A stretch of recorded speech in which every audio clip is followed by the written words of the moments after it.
Hey everyone, Retire on Dividends here, back to give another update on my options trading journey. So let's get right to it. So right at the top, again, I'm trading SOXL for the most part. I did throw in some TSLL, little sprinkle of TSLL this week, but this line you see under row 222, just FYI, that's the week cutoff. So from last week, I did have some contracts that were expiring this Friday, but if you look at the top two, I sold two SOXL puts that week with a 28 and a 27. I was able to close them early, as you can see, for 13 cents and 11 cents. So I kept 88% of the premium and 90% of the premium for closing them early. And it did end up paying me out, still a better annualized premium, versus when I opened it. So obviously, yeah, to me, it was a no-brainer to close them out early. Although I guess I could have left it too, right? And they would have expired worthless. So, but again, the reason you close early is so you can get that capital back in order to use it on other things. If you can use it to make more money elsewhere, then that's why you would do that. So that's why I did a buy to close. So let's move on to the next two. I had two calls going on SOXL. I let them expire, and I had a 29 and a 30. Oddly enough, SOXL expired right in between, right? SOXL closed at 29.61. So since it closed at 29.61, this 29 call, this got called away. So 100 shares of SOXL got called away, which is fine. I don't care. Got it signed. Bye-bye. See you later. Don't worry. I'll get those 100 back down below in a second, and you'll see. And then the 30, obviously, since it closed below 30 bucks, no one wants it for $30, so they're gonna, my shares, I will be kept. This expires worthless, and I keep those 100 shares. All right, now we're on to this past week. These are all the trades I made for this past week. So I started off with a SOXL call. I sold a call at 31.50 strike price, and just so you know, I split up the cost basis into three different groups, which I have changed since, but I'll show you kind of what I'm doing. I'm kind of like playing around with different strategies on how to, on the call side. But regardless, I sold a call at 31.50. I got $41, and it was an 87% annualized yield. It turns out, since SOXL closed, as you saw, what was it, 29 and change? Obviously, this one expired worthless, all right? And then I sold another call at 32. I got $50 for that, 140% annualized yield. That one also expired worthless. So to me, that was easy money, right? Next up, I did sell a SOXL put. This one's for $30 though. This is pretty high, all right? At the time, it was actually out of the money, but it was below, one of, the cost basis average total. So this one was an annualized yield of 172%. I got paid $82, but this one got assigned, right? So this is the other 100 shares I just mentioned. This got assigned, and I'll show you the breakdown, on the SOXL tab. So obviously I had to sell 100 shares of SOXL at 29, which is fine. And then I bought 100 shares at 30, which is fine. All right, TSLL, I sold a put on them for a $21 strike price. And actually, I might as well mention the other one. I sold at 20, further down below. But TSLL, look at, man, this thing is nuts. It's at $26.99. So obviously, both of those expired worthless. I should have went higher, right? Could have got a lot more money. But who would have thought? All right, and then I sold another SOXL put at 29. That one expired Friday as well. Since they closed below, where they closed? No, they closed above the 29. Obviously, this one expired worthless. But I did make $71, 205% annualized yield. That was pretty easy. All right, easy money, like we said. All right, now here are some trades for next week. I sold a call for $34.50, and I did this on the 4th. But actually, I closed it a day later, right? Because I was able to capture 65% of the premium in one day. So I closed it for 16 cents, and I collected in the end $31.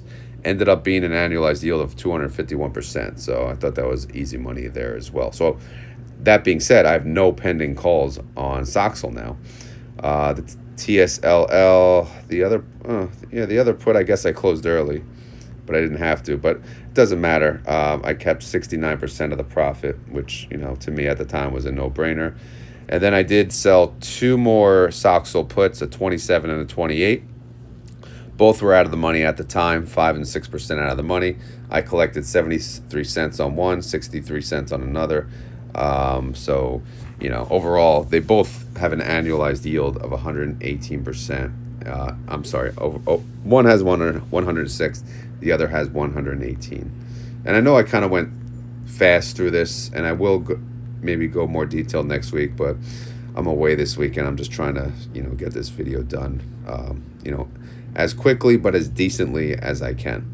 So the month-to-date total for the month of December, we're looking at, so far, we made $478 for the month of December. So not all that bad. We'll get there, though. It wasn't a great week, but it wasn't a bad week. I did add the November totals. So for the month of November, as you know, I made $2,574, and it was simply using SOXL and TSLL. On the put side, overall, I made $1,701. On the call side, I made $873. So that's the breakdown, if you guys were curious on that.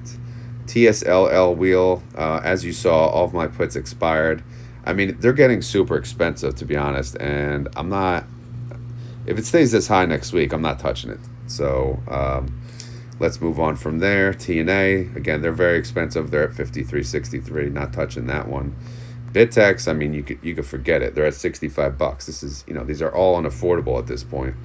SOXL, they're still pretty decent, and they're at the low. They're more towards the lows, which is pretty good. All right, so let me show you guys what I did with my breakdown here. So I have several columns. Column E, that's the first one. That's the normal one, where when I get a sign, I put all my strikes there, and then I split them up if needed. And I had split them up, and then I put them back. So why'd I put them back? Well, I got a 29 assigned, right? I got a 29 assigned, and I did have a 29 from before, right? So my 29 put originally got, that got assigned. I used that one to say, because I did have a call at 29 that got assigned. So you know what I did? I offset the two.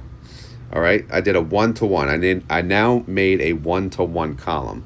So I'm just going to call that a wash, and I could take it out of the averages and I can move on. So now if I look in column E, if I taking out the 29, if I put everything together, the average is 31.67. SOXL's at 29.61. So I could work with that. I could probably sell calls at 32 and get some decent premium, especially if SOXL turns green on Monday. I'm in a good spot. But if SOXL turns red, I have this 28 right here. I could move that to 1-to-1, and I could sell a call 28, or I can move the 28 and the 30 over to strike split 1, average of 2, call it a 29, and then I could sell 2 calls at 29 or higher, right? Again, I got a lot of options here. I know SOXL's been sitting in this area, so I'm going to take advantage of it, and I'm just going to do my best and, make as much money as I can utilizing all 600 shares that I do own. Because, again, 100 shares got called away, but I did add a new 100 shares that got assigned on 12/6 with a $30 cost basis. So all is well in SOXL land here.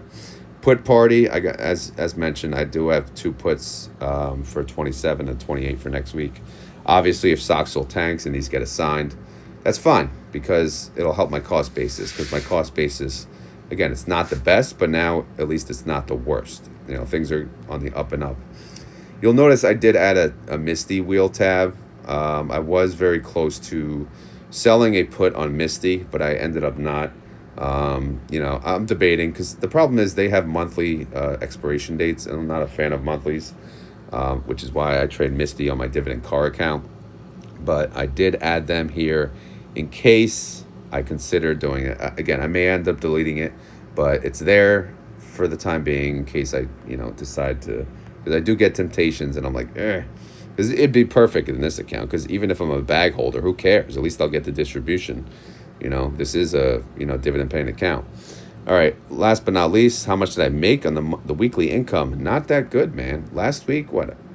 I mean, I have three kind of crappy weeks in a row because you saw, man. Look at, I was making 8.99, 7.10, but then I went down to 2.73. Then I did 6.92 last week. I just made, or this week I made 4.78. I used 24,588 in capital, so my weekly yield wasn't that great either. It was 1.94%. So again, not fantastic numbers, but I'm not going to force anything either. I have to be smart and, somewhat calculated, even though I'm a degenerate. So you got to, be a somewhat, I don't know what the word is, a less or decent degenerate, or maybe less sloppy degenerate. I don't know. Because you want to stay alive for longer. You want this to last. You want to make money. That's the idea. Premium income total since I've been tracking, I made $10,638. Dividend income, not much, because some of these do pay dividends. So as you get stuck in them and you're selling calls, you are able to capture some dividends. TSLL is one of them.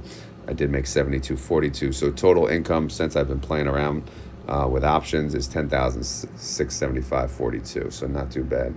And then we go to the hypothetical tab to have some fun. Capital needed. How much do I need to retire on options? So I've been averaging a rate of return of 247%. So again, I have that, and then I have the actual, but I'm using the average that I actually make. I'm showing I need 90,000 in capital to make 225,000 a year. Is that realistic? Absolutely not, because obviously that means I have to average that. Not only do I have to average 247% on an annualized basis, but it means I have to actually use all the capital, which I'm not doing either. So obviously that's not realistic. So I decided to add the actual tab, 71%. That represents my actual rate of return on my account. So with a 71% rate of return, I would need $314,000 in capital in order to yield an annual income of $225,000. I'm nowhere near that. I'm around 67, 68,000. So in due time, we will get there, and we will retire on dividends. We will retire on options. It'll be a party, But we joke around in the Discord. We say, I have an alter ego. It's called Rue, retire on options, and he's a true degenerate. Retire on dividends, also a degenerate, because he invests in yield max funds, right? Most people, we'll call them regular people, they think, we are degenerates because we invest in high yield funds. But if the options people, if they saw some of the trades we did, and if they saw we only used leveraged funds, obviously, that's true degenerate. So we got Rue and Rod, the double combo, it's never good. They're not a good combo together. They can cause some destruction. But yeah, I may do something with that. Have some fun with that later on, maybe on some shorts. All right. I did add Misty to the options watch list as well. And to get an idea, like their next expiration is 12/20, and actually their ex-dividend date falls on 12/19. So if you sold a call and it's super close, don't worry. It'll drop on ex-dividend date by the distribution, and then it'll expire the next day. So maybe it won't get assigned. I don't know. It's just different strategies to play. But you see their 30-day IV. Look at the 30-day IV for Misty. That is insane. 101%. You got to love it, man. You got to love it. But obviously, the tickers that I use, you see they're getting very expensive. TSLL is 26. SOXL is 29. Those are the only two cheap ones, in quotes. Cheap in quotes. TSLL used to be $6. Now it's $26. Good Lord. But yeah, some of these others, almost unaffordable, because again, using the 10 contract rule, you go to column K, forget it. You could forget it. Look at this. Unbelievable. You pro, I need $100,000 for the 10 contract rule. Their IV sucks anyway. It's at 31%, but still, that's it's a safe one. It's a safe one. If you ever see an opportunity, why not play it, right? But again, 31%, man, it's almost not even worthy of this watch list, to be honest. But it is a triple leveraged fund. So there is that. Anyway, guys, that's all I got for this week. Again, sorry it was not as detailed as usual. I think it was, okay. But if you want me, for those of you that actually watch this regularly, is it helpful if I go through like each and every trade like more detail? Like I talk about number of days, how far out of the money each trade was, the premium per share, like you know, every single detail on every single trade. Is that helpful, or do you like the way I've been doing it, which is kind of like here and there? You know, I don't in particular go through every single detail of every trade, but please provide me feedback on that, just so I know. All right, as always, this is not financial advice. I am not a financial advisor. This video is for fun and entertainment. So hopefully you had fun. Hopefully you're entertained. If not, we will try again next week. And if you enjoy this content, please hit the like button. And if you have any questions or concerns, leave them down in the comments below. So let's go SOXL, baby. So we don't do keywords on this video normally, but we can if you want. We could say SOXL, baby. Let's go. It's been SOXL for a while, but I think we're finally turning into SOXL. All right, guys, I'm out of here. Have a great day. Later.